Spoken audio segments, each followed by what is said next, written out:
السلام علیکم ناظرین، جیسا کہ پچھلی ایپیسوڈ کے آخر میں آپ نے دیکھا کہ وزیر اعظم خلیل پاشا اور لوکس کے درمیان ایک خفیہ ملاقات ہوئی تھی۔ اس دوران وہاں سلطان محمد کا جاسوس موجود تھا جس نے یہ ملاقات دیکھ لی تھی۔ اس ایپیسوڈ کے آغاز میں سلطان سخت غصے میں تھا کیونکہ اسے خفیہ ملاقات کے بارے میں پتہ چل چکا تھا اور وہ اپنی سوتیلی ماں مارا کو کہہ رہا تھا، آپ کو اندازہ نہیں کہ اس وقت میرے اندر کتنا غصہ ہے۔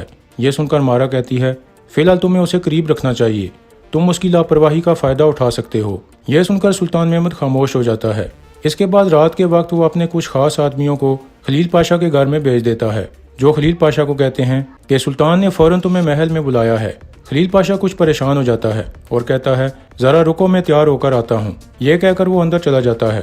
اندر جا کر وہ سکوں کا ایک صندوق کھولتا ہے اور ایک تھیلی میں سکے بھرنے لگتا ہے۔ کچھ دیر بعد وہ سلطان کے محل میں پہنچ جاتا ہے اور جھک کر سلام کرتا ہے، پھر وہ سکوں کی تھیلی آگے کر دیتا ہے تو سلطان محمد پوچھتا ہے، یہ کیا لے کر آئے ہو؟ خلیل پاشا کہتا ہے، جب آدھی رات کو سلطان بلاتے ہیں تو تحفے لے کر جانے کا رواج ہے۔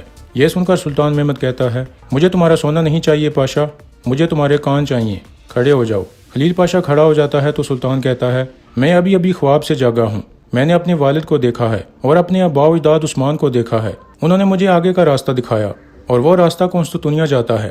اس شہر کے دروازے فوراً کھل گئے، میں سیدھا آیا صوفیہ کے پاس چلا گیا اور وہاں میں نے سرخ سیب دیکھا، وہ مجھے دیا گیا۔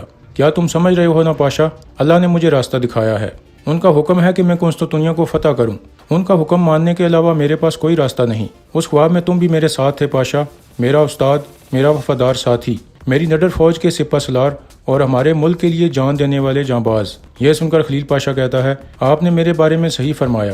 تو سلطان کہتا ہے، کیا اس کا مطلب یہ ہے کہ آپ میرے ساتھ ہیں؟ تو خلیل پاشا خاموشی سے سلطان کو دیکھنے لگتا ہے۔ اس کا مطلب تھا کہ وہ نہ چاہتے ہوئے بھی سلطان کی حمایت کرے گا اور یہی سلطان محمد چاہتا تھا، کیونکہ خلیل پاشا عثمانی حکومت کا دوسرا سب سے بڑا طاقتور آدمی تھا۔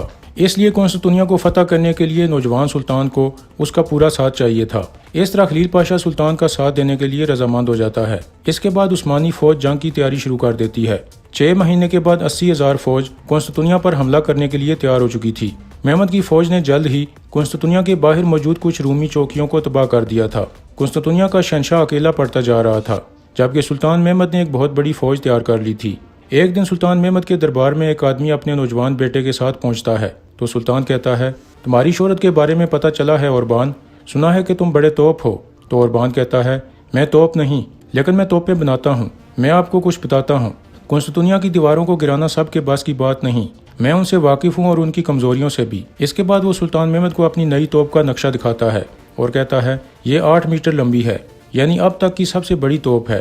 سلطان پوچھتا ہے، کیا تم اسے بنا سکتے ہو؟ تو اوربان کہتا ہے، جی سلطان، میں آپ کو بتاؤں کہ یہ توپ 2.5 میٹر گولے کو بھی بآسانی سے داغ سکتی ہے، اس توپ کے سامنے وہ دیواریں نہیں ٹکیں گی۔ پھر سلطان پوچھتا ہے، تم ہنگری کے ہو اور عیسائی بھی، پھر تم نے اپنی نئی توپیں قسطنطنیہ کو کیوں نہیں دیں؟ تو اوربان کہتا ہے، دیکھیے ہر چیز کی ایک قیمت ہوتی ہے، قسطنطنیہ کا شہنشاہ وہ قیمت ادا نہیں کر پایا۔ اتنے میں اوربان کا بیٹا کہتا ہے، سچ یہ ہے کہ اس سرزمین پر آپ جیسا کوئی نہیں۔ یہ سن کر سلطان مسکراتے ہوئے پوچھتا ہے، یہ کون ہے؟ تو اوربان کہتا ہے، یہ میرا بیٹا جیکب ہے اور میرا شاگرد بھی، میرے علاوہ صرف یہی اکیلا ہے جو ان توپوں کے بارے میں جانتا ہے اور ایک دن یہ اس سے بھی بڑی توپ بنائے گا۔ پھر سلطان پوچھتا ہے، تو کیا قیمت لگائی ہے تم نے اس توپ کی؟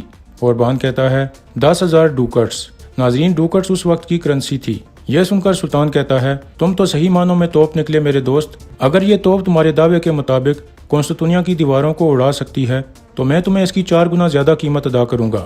یہ سن کر اوربان بہت خوش ہو جاتا ہے۔ پھر سلطان کہتا ہے، لیکن میری ایک شرط ہے کہ 3 مہینوں میں یہ توپیں تیار ہو کر جنگ کے میدان میں ہونی چاہیے۔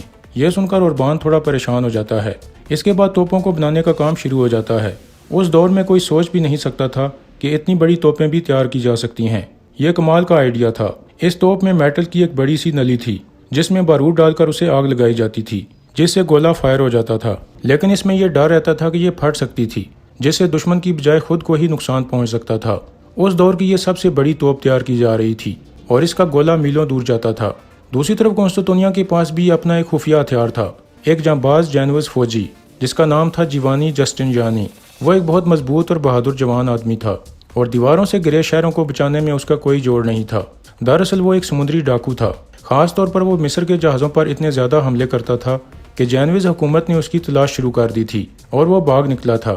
پھر اس نے قسطنطنیہ کے شہنشاہ کو پیشکش کی کہ میں آپ کے لیے کام کروں گا،